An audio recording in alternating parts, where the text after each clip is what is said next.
1994년에서 2001년 사이 우리는 인플레이션 유발형 디레버리징 사이클을 경험한다.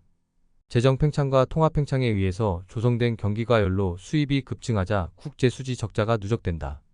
경제 성장률과 부채의 증가 속에 자본 유입이 과도하게 증가하며 버블의 자기 강화적 국면에 들어선다.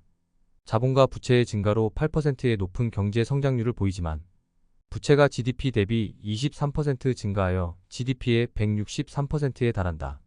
외화 부채가 GDP의 27%에 이르는 버블의 압력 속에 경기가 위축되자 버블 국면이 불황 국면으로 바뀐다. 국제 수지와 통화 위기 속에 1997년부터 1998년까지 자본 유입이 GDP 대비 9%로 감소하며 외국 자본의 유출 사태를 맞는다. 정책 이반자들이 단기 금리를 14%로 인상하여 긴축을 단행함에 따라 환율이 마이너스 50%로 하락하여 통화 가치는 위기에 직면한다.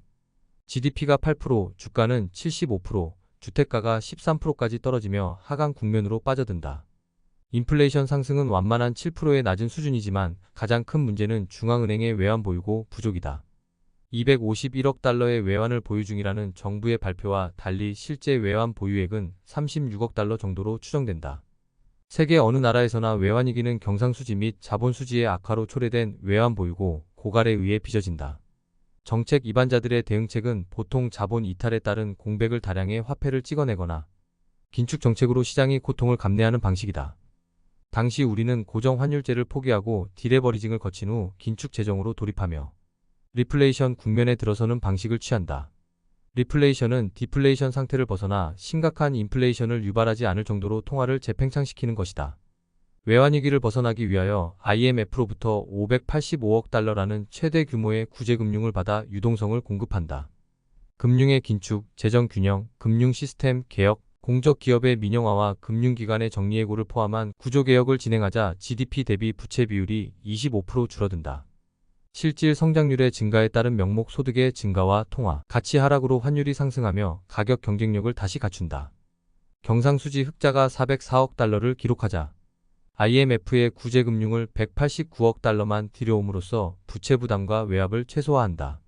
시장 만능주의의 워싱턴 컨센서스가 주류인 IMF는 불완전한 시장에서 일어나는 오류성화 재귀성, 아시아의 역사와 문화, 경제에 대한 이해가 부족하다. 사실 우리는 경상수지 적자를 제외하면 거시경제의 펀더멘털은 우수한 편이지만 경상수지의 적자를 메워온 단기자본 투자자들이 갑자기 빠져나가면서 위기를 맞은 바 있다.